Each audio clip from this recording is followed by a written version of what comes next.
Hola amigos, sean bienvenidos a su nuevo programa de Biofar TV. En esta ocasión tenemos una entrevista muy especial, ya que tenemos una invitada, la doctora Natalia Núñez del Prado, la cual es docente de la Cátedra de Inmunología en la carrera de Bioquímica.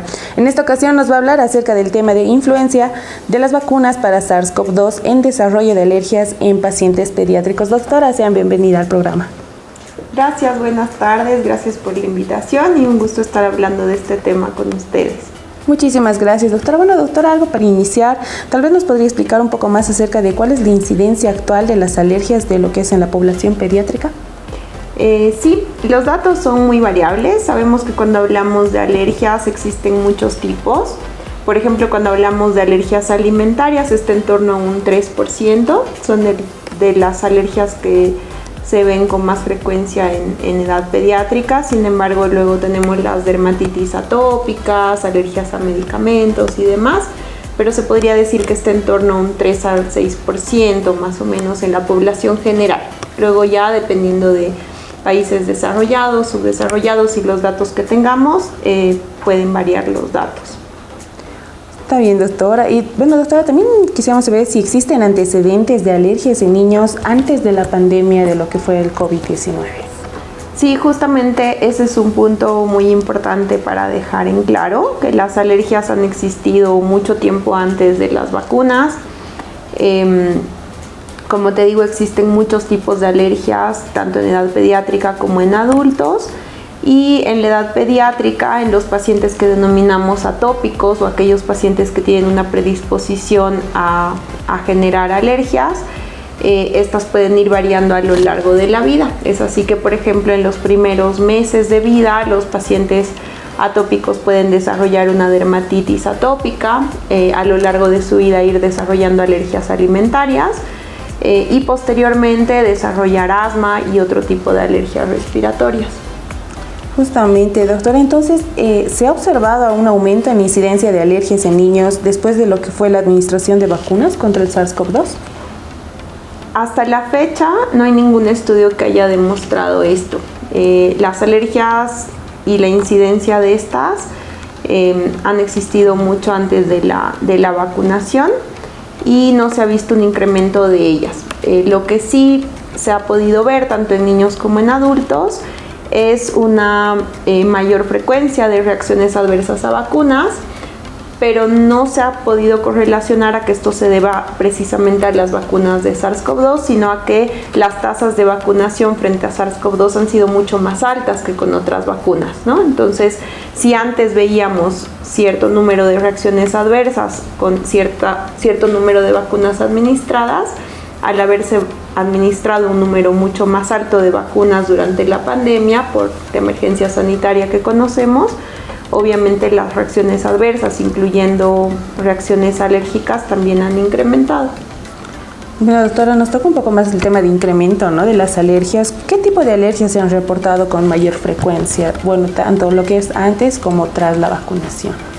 Sí, lo que quiero dejar en claro es que no se ha reportado que los pacientes tengan más alergias de cualquier tipo después de la vacunación. Lo que sí se ha podido ver es que han habido reacciones adversas a las vacunas en pacientes que ya tenían una predisposición a estas y sobre todo en pacientes que hayan tenido vacunas previas a componentes de los adyuvantes de la vacuna. Generalmente no es el microorganismo por sí mismo el que suele generar alergias cuando hablamos de vacunación, sino alguno de los componentes, como puede ser polietilenglicol, alguno de los adyuvantes, alguno de los conservantes y demás, ¿no?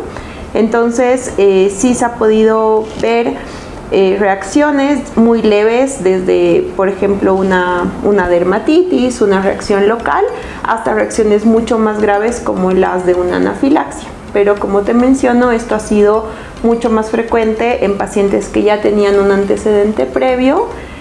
También han habido casos nuevos, sobre todo en pacientes pediátricos que tal vez no habían recibido vacunas con este mismo tipo de adyuvantes, se han podido observar. Y dentro del todo el panorama de las posibles reacciones, también reacciones moderadas, como tal vez un rash, reacciones como alzas térmicas, reacciones cutáneas, reacciones sistémicas, y de las más serias serían reacciones anafilácticas. Doctora, entonces, ¿nos podría hablar un poco más acerca de lo que son estas reacciones anafilácticas, como dicen? Sí, la anafilaxia es la reacción adversa más seria, más grave cuando hablamos de una reacción alérgica.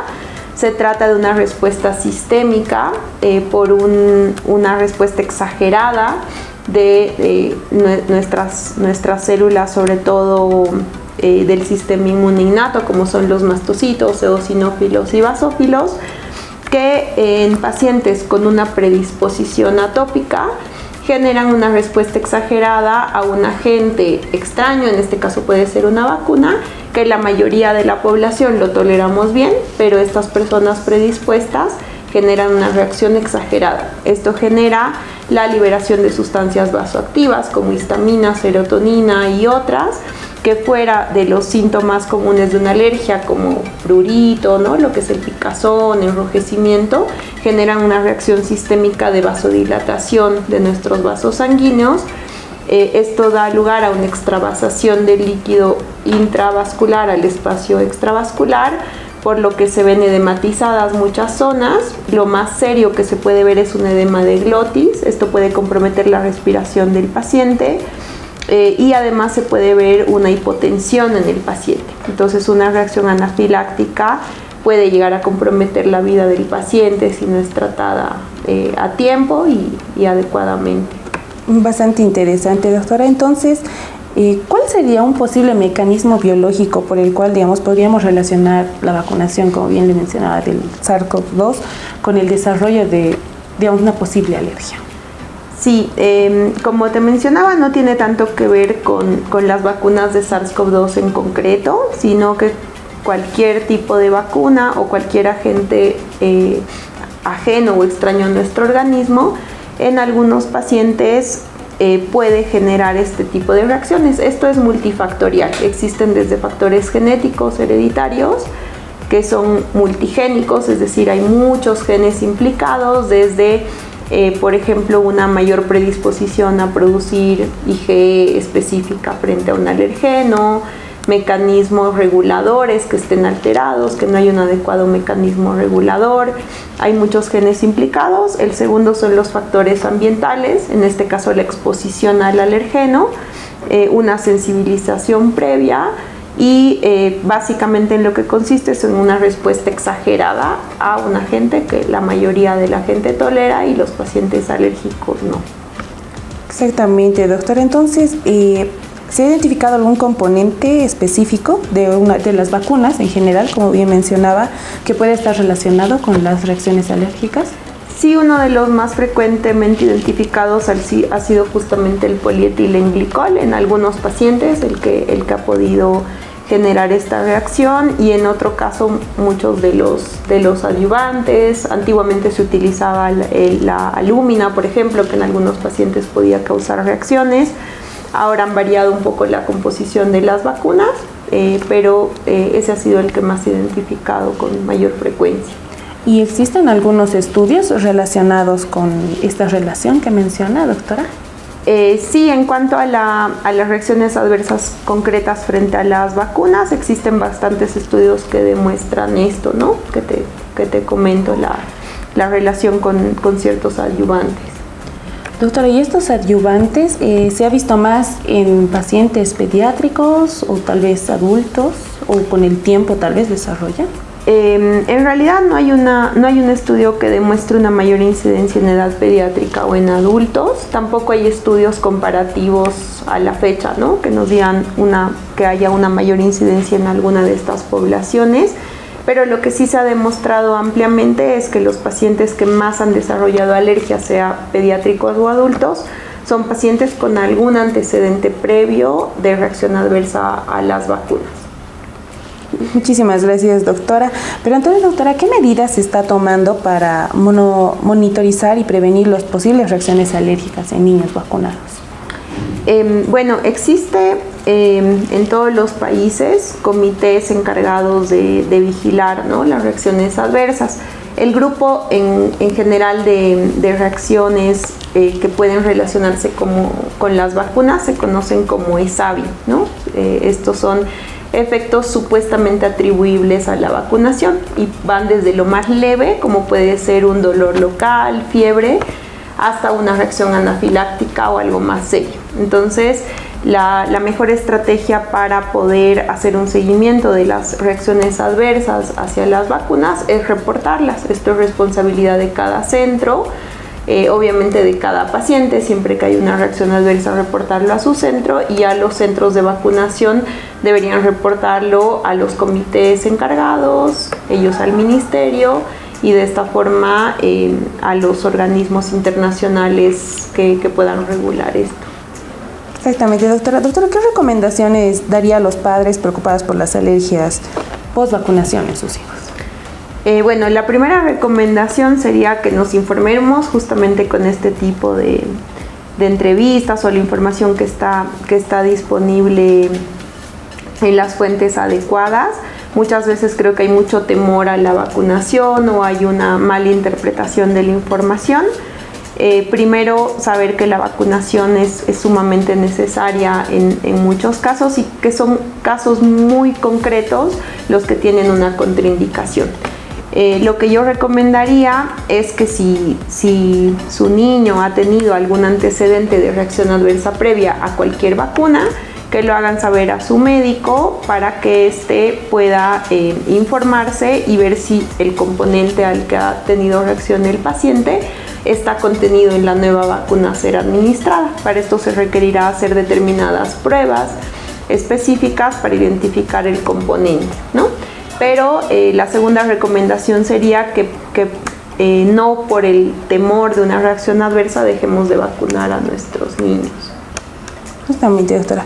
Entonces, doctora, ¿cómo debería abordarse el tema de lo que son las vacunas y las alergias en la comunicación con el público y especialmente con los padres, ¿no? ¿Quiénes son los que toman la iniciativa de hacer vacunar o no a sus hijos? Sí, creo que es un tema sumamente importante. Difundiendo esta información creo que es el primer paso, ¿no? Informar a la población. El segundo paso es conocer los antecedentes del paciente, siempre hacer una anamnesis adecuada, también hacer una vigilancia, porque también estamos en la obligación de brindar en la medida de nuestras posibilidades cierta seguridad al paciente. Entonces, siempre que se administre una vacuna, sea que el paciente tiene o no antecedentes, tenemos que vigilar una posible reacción adversa por lo menos unos 30 minutos y saber que aunque no existan antecedentes previos, el paciente puede tener una reacción, pero siempre va a ser más seguro que el paciente se encuentre en el centro de salud o con un personal médico cerca en caso de desarrollar la alergia. Los centros tienen que estar siempre preparados a una posible reacción adversa, tener antihistamínicos, corticoides a mano y también adrenalina en caso de que surgiera una reacción anafiláctica. Con todas esas medidas yo creo que se le puede brindar cierta seguridad a la población para poder actuar en caso de una reacción. Nunca vamos a poder garantizar que no va a ocurrir una reacción, pero sí estar preparados ante un posible suceso. Justamente, doctora. Entonces, doctora, ¿qué impacto podrían tener estas preocupaciones en lo que son las tasas de vacunación, más que todo en la población pediátrica, que creo que es la que está más expuesta? Sí, justamente se ha visto un gran impacto por muchos de estos mitos que existen respecto a las vacunas, no solamente ahora con las vacunas de SARS-CoV-2, esto ya se ha visto antes, con el tema del aluminio, de otros adyuvantes, han habido muchas especulaciones al respecto.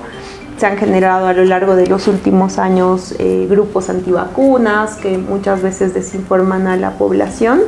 Entonces creo que el impacto es importante, y ahora con el tema de las alergias, obviamente ningún padre quiere que su niño tenga una reacción adversa, pero creo que lo más importante que podemos hacer es informar a la población sobre la importancia y la utilidad de las vacunas, la protección que estas brindan a nuestros niños y a la población en general, y brindar en la medida de las posibilidades la seguridad al paciente para poder actuar adecuadamente en caso de que surja algún efecto adverso. Justamente, doctora. Doctora, entonces, ¿cómo se compararían las tasas de alergias relacionadas con la vacuna, con vacunas infantiles, tanto con vacunas como contra el COVID-19?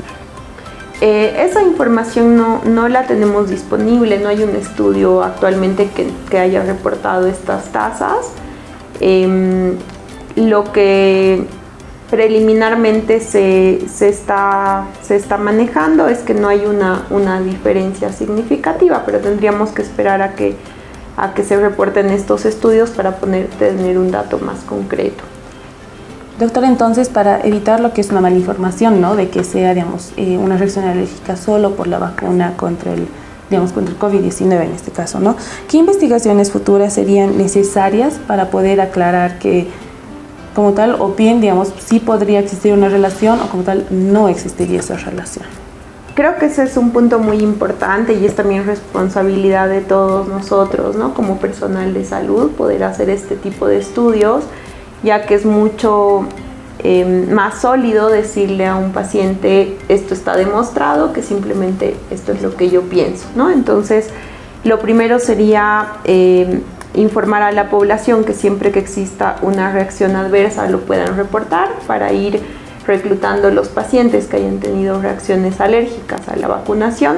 Posteriormente hacer las pruebas pertinentes para intentar identificar qué componente de la vacuna es el que ha generado la alergia y analizar los resultados en función de estos resultados para determinar si realmente es solamente algún componente externo al SARS-CoV-2 como tal o al ARN que se esté utilizando, que es el mayor temor que la gente tiene, y poder brindar esta información a la población. Justamente, doctora, ahora teniendo unos buenos datos, ¿no?, de cómo se hace, cómo se piden los resultados de laboratorio para analizar las alergias, también se piden lo que son, hay dos tipos de paneles, ¿verdad? Panel 2, panel 3, que puede variar como respiratorios como a alimentos. ¿Se puede hacer una discriminación para saber cuál se puede pedir?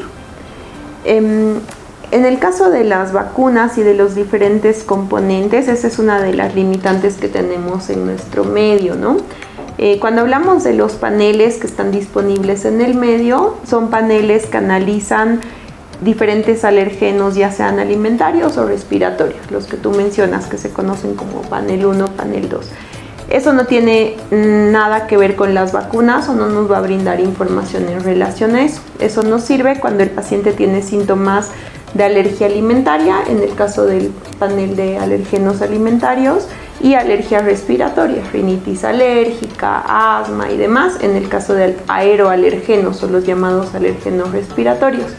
En el caso de las vacunas no se trata ni de alimentos ni de alérgenos respiratorios, por tanto se realizan otro tipo de pruebas que generalmente las hace un alergólogo, tienen que ser pruebas cutáneas como puede ser un prick test y otros, pero a veces los limitantes que se tienen es que es difícil conseguir los componentes separados de la vacuna, ¿no? Entonces muchas veces se trabaja dependiendo del antecedente que haya tenido el paciente, supongamos a cierta vacuna, vamos a poner como ejemplo influenza, y podemos revisar si los mismos componentes se encuentran en la vacuna de SARS-CoV-2. Esto habría que hacerlo en manos de un especialista en alergia, ya que en el momento de hacer las pruebas también existe el riesgo de que el paciente desarrolle nuevamente la reacción, ¿no? Entonces es un poquito más complejo el estudio del análisis de las alergias a vacunas, pero esperemos que se pueda realizar próximamente en nuestro medio de manera adecuada. Doctora, entonces, bueno, bien menciona lo que es el tiempo, es un poquito más complejo, ¿verdad? Más o menos, ¿cuánto es el tiempo que se demora para saber el grado, ¿no?, de la alergia, digamos, en este caso? En realidad el grado de alergia o la gravedad de la reacción solo se puede saber cuando el paciente presenta la reacción. Cuando nosotros hacemos las pruebas o el alergólogo realiza las pruebas, solo se puede saber si hay o no una reacción a determinado componente, ¿no? Esto generalmente demora unos 30 minutos desde el momento en el que se inocula el componente en el brazo, en la espalda se puede realizar por un pinchacito pequeño, y se tiene que esperar unos 30 minutos para una reacción inicial, y a las 24 horas se puede evaluar nuevamente si se ha formado un abono, un halo, para ver si hay determinada reacción a los diferentes componentes. Muchísimas gracias, doctora. Doctora, tal vez quisiera dar, ¿no? alguna recomendación en cuanto a diferenciar este tema, también para que no se confunda, ¿no?, la población en general. Sí, tal vez como mensaje final, simplemente recomendar que no estigmaticemos las vacunas, que intentemos informarnos, que intentemos tomar todas las precauciones. Ante cualquier duda siempre acudir a nuestro médico de confianza, al personal de salud de confianza, y sobre todo mantenernos informados y verificar la información antes de ponerla en práctica o de difundirla. Muchísimas gracias, doctora, por visitarnos. Esperamos tenerla más adelante para poder hablarnos de otros temas. Muchas gracias, un gusto estar aquí.